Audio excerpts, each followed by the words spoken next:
welcome back to Cricket for Americans. Nick here, Nick the Wicketkeeper. Gabe the Night Watchman. And we are here in Studio A, and we are ready to have a discussion for you. And we are looking at my boy, Mr. Gave me my first wicket. The man who gave me the name, the Wicketkeeper, my boy, Jimmy Anderson. What did this guy do this time? Jimmy Anderson got his 600th wicket. Congratulations. Can't even count that high. Jimmy Anderson. Now, it comes with a little caveat. He actually is probably on his 603rd wicket because he got dropped 3 times the day before. The look on Jimmy's face was priceless. He got dropped. I think the funniest one was Stuart Broad because immediately Stuart Broad went up to him and said, "Man, I'm sorry, bro. Like, I can't believe I dropped that." And Jimmy was just like, "This is unbelievable." It was like one of those things where you're pressing and it's there. He got the wickets, and I think the easiest drop was by Rory Burns, and it was an edge right to him, man. He's in the slips, right? It was 3 slips in the gully. I Get out of the slip. And bro, he hit him right in the hands, and he just dropped it. It wasn't like he had to dive for it or anything.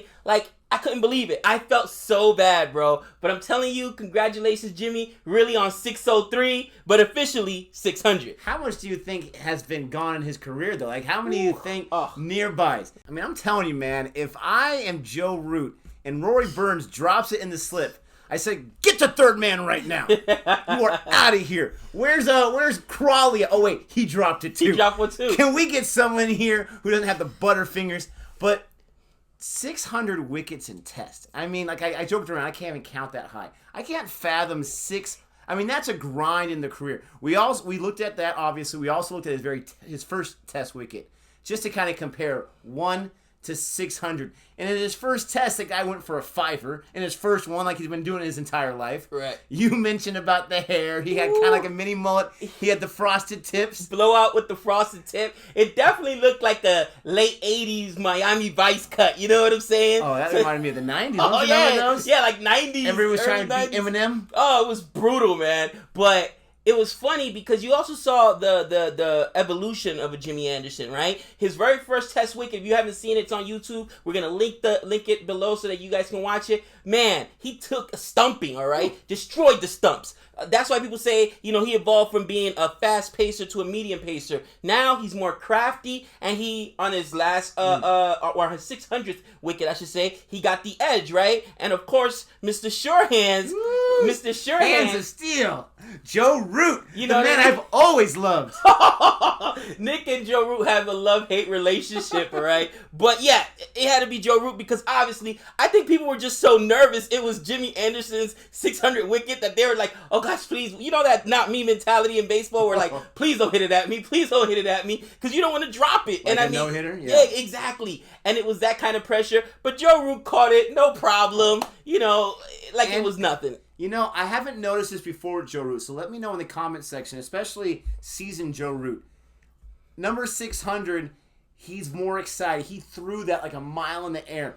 I don't see him throw it up in the air too high when he catches the wicket. I could be wrong. I've never noticed that before. But I love how he knew it was a big moment. He knew it was a big thing for his man, Jimmy Anderson. And even Jimmy Anderson, usually this guy, he's as cool as a cucumber. This guy, he had the double guns in the air. He had the smile on the face. He was sitting there thinking like, thank goodness I still have my hair. I wasn't right about the hairstyle when I was younger, but thank goodness I still have it. You guys wonder why I wear a hat so much? Oh, there's a lot of bald spots there. I can't imagine. But this guy got number 600. There has been only one person to get 800. I want to say only 1 or 2 to get 700. So you're talking about the top of the top, the cream of the crop. We were super excited for Stuart Broad to get his 500. Jimmy Anderson said, yes, I'm going to let you have that last test because that was your test. You were dominating. You got your 500. But now that you got your 500, move aside because I'm going to go get my 600. He's dominated this entire test. Even though rain got in the way, even though, England getting excited about their huge score might have been their, default. We didn't get a chance to do a my 3 wickets on this test. So this is kind of like a mini version of that. Jimmy Anderson was still able to show up. He was able to ball. He got like 5 or 6 or 7 wickets in this short match? He had a 5-fer, and that was the day before he was 1 day short. So I want to say he ended up with 7. Just like his very first test match, he had a 5-fer as well. Jimmy Anderson is a stud, and I think that it's funny because if you go on ESPN Cricket Info, the first thing, there's 2 articles. One is they asked Jimmy Anderson, what about number 700? And he said, why not? You know what I mean? Like, dude, I'm a bowl until my arm falls out. Or there was another article that says, is it time for England to drop Jimmy Anderson? Like, are you kidding me? This guy. Hey, sorry, I didn't mean to interrupt you. I stopped you mid-sentence. I was just thinking about that idea because I'm the guy in, I think, one of our last R3 wickets from one of the other test matches. I said, it's time to sit this guy. He wasn't as effective when Stuart Broad went off. But, I'm learning with cricket, you can't always have your best match every single match, every single day. But it was my idea, like, let's let him sit, like, once every third or one every other one. He's getting older in 8. You can't sit this man. You cannot sit this guy. So what if he gets only 1 or 2 for the match just one time? This guy's got a 5-er in him at all times. He's always got one in the back pocket ready to go. And I was wrong. He's, 38? 38. And this guy is pulling this kind of performance against a veteran. There's got some young players on Pakistan, but overall a decent cricket team. There ain't no slouch. There aren't slouches on that side of the cricket. And this guy, you can't sit him because he's got this kind of... This is why England's so dangerous. This is why I'm so glad I chose him as my test team early on. When they play India, I'm going to be all India all the way. Sorry about that. But this is why I'm so glad I chose them because they have Stuart Broad that can get a 5-er. They got Jimmy Anderson that can get a 5-er. They got Jofra Archer, who may not be able to get a 5-er yet that I have seen, but he's going to make you think twice. And then they got a Captain England in there. Don't forget about him. He can get a 5-er and a man of the match. I mean, that's just like you say. What do you call it? Oh, bro, it's a nightmare on Broad Street over there, and it's an embarrassment of riches. Honestly, here's one of the things that I thought about. If you take Jimmy Anderson out, though, that really shortens up your bowling lineup. Okay, and when Archer's not as on point, which we know his performances can be spotty. Now you're putting more pressure on both Stuart Broad and Chris Wokes. So you need Jimmy Anderson. You need that veteran in there. And, he's got another 2 years in him. Now, what's the likelihood he gets another, 100 wickets between now and the end of his career? Who knows? But it'd be nice to see. Now, one of the things, though, you see is he doesn't depend like Archer and some of these other guys on pace anymore. It's more, we talked about it. He got that last wicket on the edge, and he can do that all the time, okay? Again, I don't feel like his skills have been diminished enough to justify pulling him out of there. Nope. And let's be honest, that's England's strength because it's not their fielding. We've seen some horrendous fielding from England, okay? We're not going to say as bad as some other teams out there. Pakistan, oh my gosh. Some of the fielding, oh gosh. And even my beloved West Indies. Bro, oh man, Campbell. Don't do it. Don't do it. Every video. All right? My man can't catch a break. Campbell Butterfingers. Man, listen, you know how I picked my CPL T20 team? I looked on what squad Campbell wasn't, all right? I didn't even want any resemblance of him on there. Do you think Campbell was the one that invented that slogan for Butterfinger, don't lay a finger on my Butterfinger, because he knew he would drop it? So if you lay a finger on it, he's not going to be able to hold on to it? He can't hold on to it. I'm just messing Campbell. You know what I mean? But I'm being serious. So that's not England's strength. And even though they do have some good batting on there with, of course, Ben Stokes, Crawley, Butler, okay? Their lineup isn't that deep. We saw when they had that shortened lineup, when you just take Ben Stokes out of there, and all of a sudden, it's a different story. So, in my opinion, bowling is your strength. Why would you go away from that? You know what I mean? Remember, they took out Ben Stokes. He's dealing with some family stuff. And they gave you a Zach Crawley, 267. Oh, Crawley. Really? We got this guy in the wings? And I know he's not going to bust every time. It was his first century in quite some time, but man, did he make up for it. But I agree with your point about taking Jimmy Anderson out. He's your pace guy. He's your swing guy. This guy you need to have. And if you take him out, sorry, Dom Bess. Sorry, Curran. You guys just aren't at his level right now. When England, you bring it up all the time against West Indies. I mean, that was the decision maker right there. The difference maker, I should say, where Stuart Broad came in and held down the fort. I'm going to church because I can't watch this nonsense no more. This match is over. And then the Stuart Broad comes out with those 3 wickets back to back to back almost. It wasn't a hat trick. But the other guys, they couldn't get it done. They could not get it. And even Jimmy Anderson couldn't get it done. Stuart Broad had to go in there, but Jimmy Anderson couldn't give you that same level of talent. You have 2 guys on an active roster right now that's in a 500 club and a 600 club.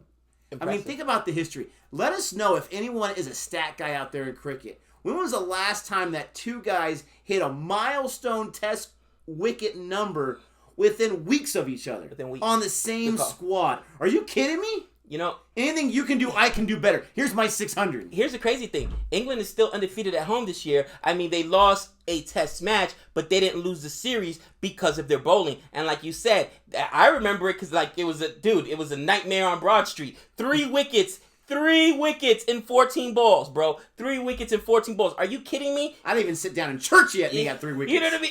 It was disgusting. He just turned the tide. And when you got veteran guys like that can hold down the fort, again, England has been able to stave off the draw. They haven't even been drawn. That game should have been drawn. Again, West Indies winning that first game, it was pretty much over for England at that point. And Stuart Broad came out. And again, it's the fact that that's where their strength is, okay? With Pakistan, this last a test match, okay? Yeah, England had a humongous lead, but it didn't matter. You still needed to get those wickets so you could avoid the draw and try to get a result.